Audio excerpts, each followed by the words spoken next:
A ver si recuperamos comunicación con Guillermo Moreno. Guillermo, se cortó justo. Sí, justo se cortó. Pablo, Gustavo, gracias por el llamado. Hasta ahí habíamos llegado. Bien, sí, señor. Ahí te escuchamos muy potente, así que vamos a poder charlar bien.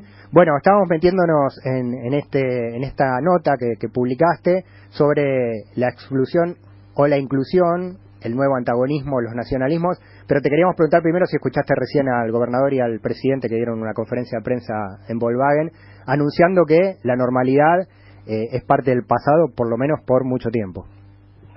No, la verdad que yo tengo un mayoreo de ferretería, estoy acá en San Martín, que parte de que se cortó el teléfono tiene que ver con que tenemos una conectividad complicada, lo cual dificulta porque naturalmente nuestros negocios hacen facturas electrónicas y es muy difícil si no tenés conectividad poder articular con la FIP y que te autoricen. Bueno, pero es parte de lo que estamos atravesando. No los escuché, pero bien, si me lo comentás no hay ningún problema. Claro, no, bueno, lo que planteaba el gobernador... No sé qué quiso decir con esa normalidad, no sé qué quieren decir. Bueno, hoy recién estuvieron en la planta de Volkswagen inaugurando la vuelta al trabajo después de 60 días con unos protocolos sanitarios y bueno, de lo que hablaban es de aquella normalidad en la cual 3.000 trabajadores van al comedor a compartir y que ahora el trabajo es diferente y estamos en otro estadio y que va a pasar mucho tiempo aparentemente hasta que se vuelva a aquel mundo. Bueno, sí, qué sé yo. Bueno,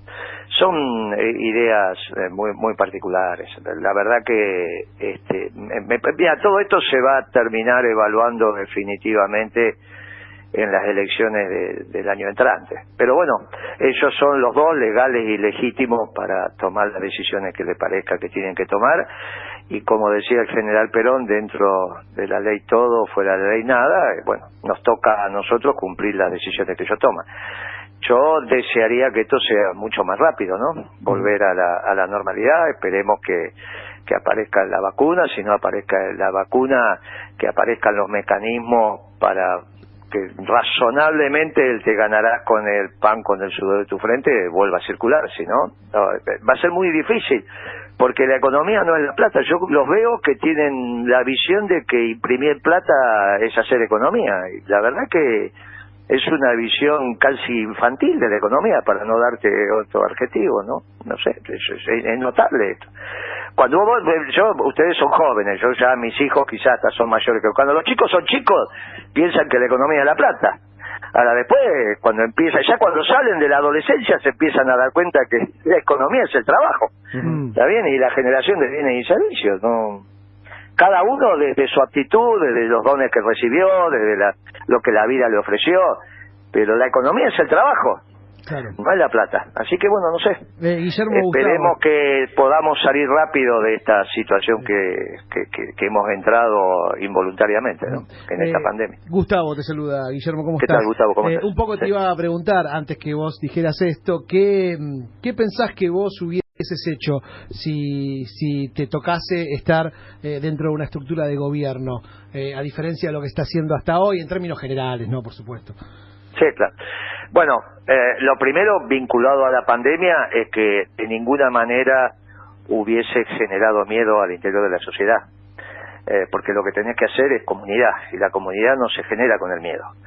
Si no leyeron a Perón, al menos tendrían que haber leído a Napoleón, que dice que las bayonetas sirven para todo menos para sentarse arriba. Si vos generás miedo, termina pasando lo de Salta, que sectores populares apedrean una ambulancia donde adentro hay una trabajadora golondrina, y ¿qué querían hacer? ¿Prenderle fuego como a las brujas? ¿Qué querían hacer con esa trabajadora? Suponete que hubiesen llegado a la ambulancia y le hubiesen destruido, ¿qué hubiesen hecho? ¿Le prendían fuego a la ambulancia con la señora adentro? Bueno, esto es una barbaridad. Ahora, obviamente, Perón enseñó que a las sociedades se las conduce bajo la persuasión, no sobre el miedo.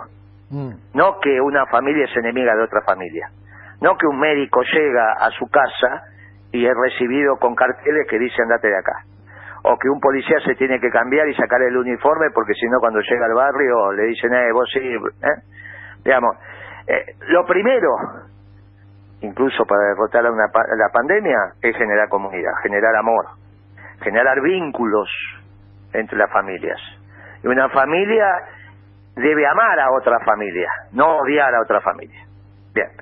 Y desde lo económico, lo primero que tenías que hacer era sentarte en la única caja importante que tiene la Argentina hoy, que es la caja del Banco Central. No es el ANSE, no es el PAME, son todas pavadas. Sentarte la caja en dólares que tiene el Banco Central, que son las reservas, y administrarlas correctamente en una planificación económica. Es un disparate que la caja más importante de la Argentina la esté administrando un economista radical, que han demostrado en los últimos 40 años su fracaso, empezando por Machiné y siguiendo por todos los que quieran nombrar economistas radicales. Ahora tenés un economista radical administrando la única caja importante de la Argentina. Bien, tendrías que haber armado un consejo de expertos también, que fundamentalmente son empresarios y dirigentes sindicales y la gente que conoce la economía del día a día, para la asignación de esos dólares. Cuando vos asignás esos dólares, estás planificando la economía desde la oferta. Y entonces te hubieses dado cuenta que con 4,5 millones de personas, que son los que autorizaste a trabajar, no se pueden alimentar 45 millones. Alimentar en términos amplios, ¿no? Sí, sí. Esto significa vestir, darle seguridad, darle vivienda, darle medicamentos. Bueno, hoy están trabajando 4,5 millones de personas, un poquito más a partir de la liberalización que hicieron hace 10 días atrás. Pero que no son más de 300, 400 mil personas. 4,5 millones, suponete que estén trabajando 5 millones de personas. Bueno, es imposible 1 cada 10 que generen los bienes y servicios para que el mercado esté abastecido. Y si el mercado no está abastecido y vos generás dinero imprimiendo, porque obviamente a la familia y a las empresas, a la familia le tenés que dar el ingreso que necesitan y a las empresas las tenés que acompañar, cuando ese dinero se da vuelta y va a buscar los bienes y servicios no los encuentra. Entonces el ajuste es obviamente por precio, y eso es lo que está pasando. Porque no va a pensar que la inflación está ese 1,5 que publicó el INDEC. En realidad la inflación que hoy estás teniendo es en los productos que se están comercializando, y como lo único que se está comercializando prácticamente es alimentos, es esa inflación de 3,30 que tuviste, claro. Bueno, el otro, yo no digo que el INDEC miente de ninguna manera, metodológicamente empezó a imputar precio y pasó lo que pasó, porque no solo los negocios están cerrados, sino que los relevadores de precios no salen al campo a buscar a los negocios, a ver cuánto medían, cuánto tenían el precio el mes pasado y cuánto lo tienen ahora, porque ellos mismos no salen. Entonces, bueno, pero a su vez hay un montón de negocios cerrados y fábricas que cuando lo han llamado para preguntarle si hubo modificación de precios, le dicen, si no estamos vendiendo, ¿cómo vamos a modificar los precios? Claro. El tema va a ser cuando vuelvan a vender. Bueno, cuando vuelvan a vender ahí van a aparecer las listas. Entonces, esta publicación de la inflación que se habla ahora no es que está expresando lo que está aconteciendo. ¿Está bien? No digo que el INDEC miente, estoy diciendo que dado una situación, nunca pasó, de donde los negocios claro, estén cerrados. Claro. Sí, sí. Sí, la situación es completamente novedosa. Un error sería pensar que que estás siendo exitoso con la inflación. No, lo que está pasando es que no la podés medir. Eso es lo que está aconteciendo. Claro. Bueno, muy bien. ¿Por qué no la podés medir? Porque no hay venta. Claro, claro. Sí, sí, sí. ¿Vos te imaginás que Fiat o Peugeot aumentaron la lista de los precios de los autos? No, ¿cómo lo van a aumentar si no vendieron? No, es más, todo lo contrario, te lo tiran por la cabeza. Bueno, ahora te lo tiran por la cabeza en dólares. Sí, sí, bueno, sí, entre comillas. Digo, por las facilidades que brindan a eso. Claro, ¿sabés qué pasa? Que eso yo lo dije hace 45 días atrás en Crónica. Dije, planifiquen la economía, porque si no se van a malgastar los dólares. Entonces ahora se vienen a dar cuenta, 45 días atrás, lo había dicho, se vienen a dar cuenta que se están importando autos de alta gama. Y que te podés hacer un auto de alta gama por $10.000, cuando costaba 20.000. Ahora, ¿para qué quiero yo importar autos de alta gama? ¿Eso cómo se resuelve? Planificando la economía. Ahora resulta que los dólares lo está asignando un economista radical. Y vos te imaginas cómo estará asignando los dólares, ¿no? Un economista radical, no hace falta que te lo explique.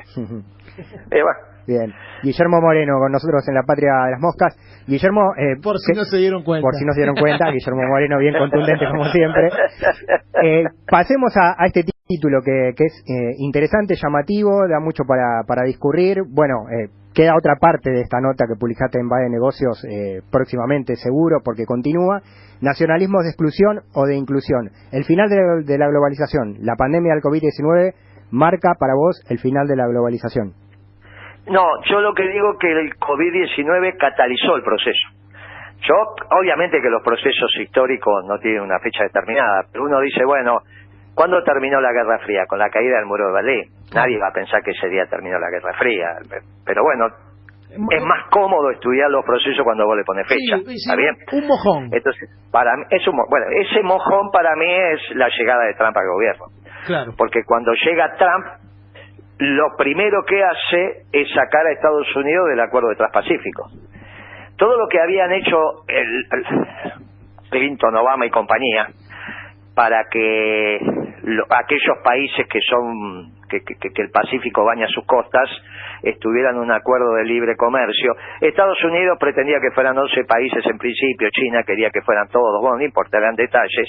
Lo primero que hace Trump es sacarlo del acuerdo transpacífico y empieza a administrar el comercio, lo mismo que habíamos hecho nosotros en el 2012. La diferencia es que él lo hace por tweet y con 12 portaaviones navegando todo el tiempo. Sí. Y nosotros lo hacíamos con un teléfono fijo. Entonces, bueno, hay una diferencia abismal. Pero empieza a hacer lo mismo que hicimos nosotros. Empieza a decir, primero los norteamericanos, nosotros decíamos primero los argentinos. Nosotros decíamos el mercado interno, él dice el mercado interno. Que las fábricas vuelvan a la Argentina, que las fábricas vuelvan a Estados Unidos. Bueno, obviamente, Estados Unidos, ya el primer día que asume Trump, deja de ser neoliberal. Porque no podés ser neoliberal y administrar el comercio. Esto no significa que deja de ser capitalista, significa que un esquema de acumulación de capital dentro del modo de producción capitalista cambió. Ya no está el centro en el vector rentístico especulativo, sino empieza a estar de vuelta el centro de la acumulación de capital en el sector real de la economía. Y esto es muy importante, sobre todo es muy importante para la Argentina, porque en general los gobiernos peronistas donde ponen el acento es en la economía real. Ahora, ese fin de la globalización termina también con dos visiones que habían prohijado ese mundo a la caída del muro de Berlín, que se consensó en el decálogo del Consenso de Washington, de los neoliberales y los progresistas, la socialdemocracia europea. Esos dos son los que hicieron el Consenso de Washington. Bueno, ese mundo terminó. Y entonces, ¿quién lo reemplaza? Y una discusión donde se vuelve a poner en valor los vectores de desarrollo al interior de cada uno de los países. En el caso de la Argentina serían alimentos y energía. Ahora, detrás de eso también hay dos visiones. Porque está la visión nacionalista de categorías europeas que tiende a levantar muros. Esto significa, defiendo los intereses de mi pueblo, pero los defiendo destruyendo los pueblos vecinos. O la visión hispanoamericana del nacionalismo, con una doctrina muy particular que de un pueblo hispanoamericano como es el argentino, donde dice, no, yo me pinto la celeste y blanca en la piel, pero le enseño a mi pueblo que hay que amar a los pueblos vecinos. En vez de levantar muros, construyo puentes. Son dos visiones desde la defensa del interés nacional. Esas dos visiones son las que están en discusión hoy, el que levanta muros o el que construye puentes. Esta última con un extraordinario difusor como es su santidad, pero con una doctrina que ya tiene más de 70 años, porque si alguien apostó al nacionalismo de inclusión desde su propia génesis es el general Perón, contrario al nacionalismo europeo que expulsaba a lo distinto. Nosotros incorporamos a lo distinto y los europeos lo expulsan. Los europeos se equivocaron con el liberalismo, el neoliberalismo, la socialdemocracia, el marxismo y con el nacionalismo. Bueno, nosotros los hispanoamericanos creemos que tenemos un aporte para darle al mundo desde el nacionalismo de inclusión. Defendemos los intereses nacionales, defendemos los intereses populares, pero abrimos los brazos y recibimos la diversidad, no que la expulsamos y la destruimos. Es la uniformidad en la diversidad. Que es muy distinto, muy distinto a la globalización donde todos somos iguales. Sí, además de hecho, Guillermo, lo que vos decías, esto de traducido así en palabras quizás digamos políticas, esto de la patria grande, ¿no? Que ya de alguna manera en el proceso anterior de un gobierno nacional y popular se vio, ¿no? Con Lula, ¿no? Con Evo, con Cristina, bueno, en fin, cuando esa patria grande se unió y empezó a decir, algunos no, digo, a no aceptar todo lo que venía de afuera, bueno, el mundo entró, no te digo en pánico, pero se sintió eso que sucedía en América. Sí, claro, porque nosotros le ponemos, te dije, el proceso le ponemos fecha de inicio el día que asume Trump, que creo que es el 17 de enero del 17. Pero en realidad lo que aconteció con el ALCA aconteció muchos años antes en Mar del Plata. Claro. Y que nosotros administrábamos el comercio exterior y si nos hicieron un juicio en la OMC, Estados Unidos, Europa y Japón, Estados Unidos neoliberal, Europa socialdemócrata y Japón que Japón. Los tres se unieron en contra de la Argentina. No es que los socialdemócratas nos dijeron, no, mire, lo que está haciendo Argentina está bien. Por eso no lo entiendo a Fernández cuando él dice yo tengo una cabeza europea y soy socialdemócrata. Los socialdemócratas nos hicieron un juicio en la OMC y nos condenaron. No les gustaba que nosotros administráramos el comercio exterior. Por eso los progresistas en la Argentina, igual que los neoliberales y los oligarcas, querían que ganara Clinton la elección contra Trump. ¿Vos te acordás? Sí, claro. Bueno, incluso Macri, su campaña fue ayudada bastante por el Partido Demócrata y sus ONG, ¿no? Sí, y acá los progres, ¿qué querían que ganara? Obama, Hillary. Y bueno, viste que se juntaron de vuelta en la Unión Democrática. Parece mentira, pero estamos discutiendo las mismas cosas. Claro, pero Guillermo, a Trump, a Donald Trump, ¿no lo ves parecido a esos nacionalistas europeos de exclusión, de cierre de fronteras, de tratar de destruir al resto del mundo? Y por eso los 12 portaaviones. Claro, digo, y los 12 portaaviones que decías, ¿no? Claro. Y por eso la tensión. Es entre los que levantan muros y los que construyen puentes. Ahora, pensar que sigue siendo la vieja contradicción de socialdemocracia y neoliberalismo es no entender lo que pasa, porque ese mundo terminó. Y la ridiculez de esa concepción fue cuando fue la reunión del G20, que la llevaron a Cristina a hablar en una carpa, qué sé yo, que habían puesto ahí, y ahí el discurso parecería ser que era el anti-G20 eran los progresistas, cuando son lo mismo. Económicamente tienen las mismas visiones. Por eso la cabeza de Alberto Fernández es una cabeza globalizadora, y él dice yo soy socialdemócrata. ¿Y él qué pretende? Y un mundo homogéneo, donde no están las especificidades de los pueblos, sino las especificidades de alguna minoría. ¿Está bien? Pero no la de los pueblos como identidad. No creen en la identidad de los pueblos. Guillermo, para un país como la Argentina, y en relación a esto que decías en la nota que decís, ¿no?, que si bien fue un proceso largo, el virus trajo, entre comillas, el fin de la globalización. Para un país como la Argentina, ¿alcanza? No digo eso, digo que cataliza. No, dije que cataliza el proceso. Cataliza, sí, por eso lo puse. Que es acelerar el proceso. Sí, totalmente. No cambia nada, un virus no puede cambiar nada. No, está bien, pero en realidad mi pregunta era, y por supuesto, bueno, corrigiendo esto que me decís, a un país como la Argentina, ¿le alcanza vivir con lo propio, como decía Aldo Ferrer, por ejemplo, o necesita algún tipo de conexión? Igual, más allá de esto que decías también de la patria grande, ¿no?, de incluir y de tejer puentes con los pueblos vecinos. Es que nunca los nacionalismos son autárquicos. De ninguna manera. Ni nadie está planteando una economía autárquica. Y yo lo respeto a Aldo Ferrer, pero no es un economista del peronismo, ¿no? Bastante lejos estuvo de ser un economista del peronismo. Yo lo valoro, me parece que hizo aportes importantes, pero no te olvides que fue ministro de Economía de Lemiston. Sí, más que nada lo cité por esta idea cuando el peronismo estaba proscripto, por eso te lo menciono. Sí, más allá de eso lo cité como esta idea del vivir con lo propio, ¿no? Y no tanto pero es que no estamos de acuerdo, no estamos de acuerdo. No, de ninguna manera. Kirchner nunca planteó eso. No, totalmente. No, por eso, nosotros planteábamos una inserción inteligente. Nosotros queríamos que todos los celulares del mundo llevaran un componente argentino, no que en la Argentina se hiciera un celular con todos componentes argentinos. Son dos cosas bien distintas. Totalmente. Son dos cosas bien distintas. No, nosotros somos unos clásicos. Y yo te diría que los economistas del peronismo somos los que más entendemos, obviamente, la economía de la Argentina, porque es nuestro objeto de estudio, pero me parece que lo que hoy más estamos entendiendo es lo que está pasando en el mundo. Precisamente porque tenemos una doctrina que nos guía. ¿Para qué te sirve la doctrina? Para que ante temas nuevos, por ejemplo el COVID, sepas cómo tenés que reaccionar.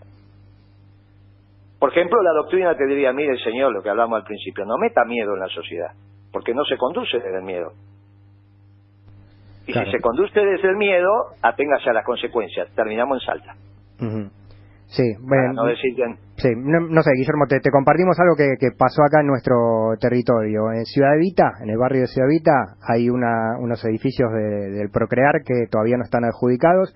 Llevaron allí a hacer cuarentena a ciudadanos que están, todavía no se sabe si contagiados, esperando a ver si tienen o no el COVID. Los ponen allí en esos edificios y sale una movida de, entre comillas, vecinos, que no se sabe en realidad si son tales, por redes sociales, a querer escrachar y a echar violentamente a esa gente que está guardando la cuarentena completamente aislada y protegida dentro de esos edificios, ¿no? El pueblo contra el pueblo, una especie de instalación de eso que, bueno, vos bien marcás con lo de Salta también.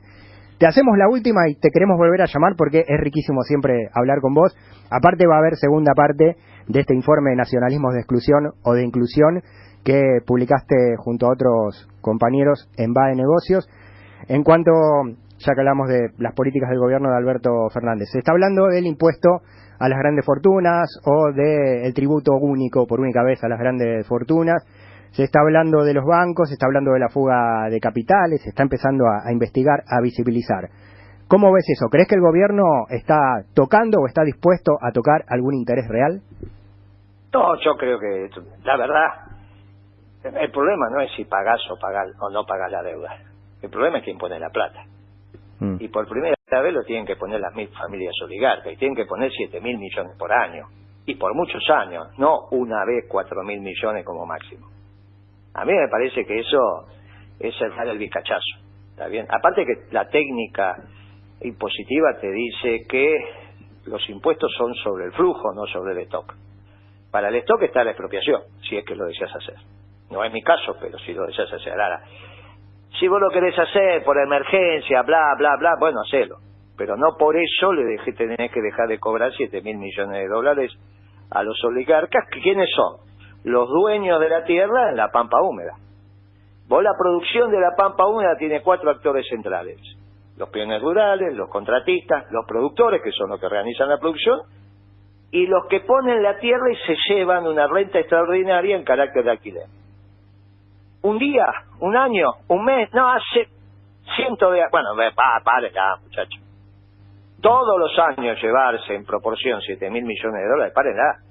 Entonces, les tocó a esas 1000 familias tener que pagar la deuda. Claro, en vez de entrar por ahí, entrás con una historia de que 12.000 familias, 13.000, que qué sé yo, que qué sé cuánto. Bueno, al final, la deuda, que yo deseo que se arregle, porque te vuelvo a decir, no, la dicotomía no es pagar o no pagar, es quién pone la plata, vas a terminar arreglando y la termina pagando el pueblo. Pues ¿cuál es la gracia de esto? Si la deuda la hizo un oligarca, la tienen que pagar los oligarcas.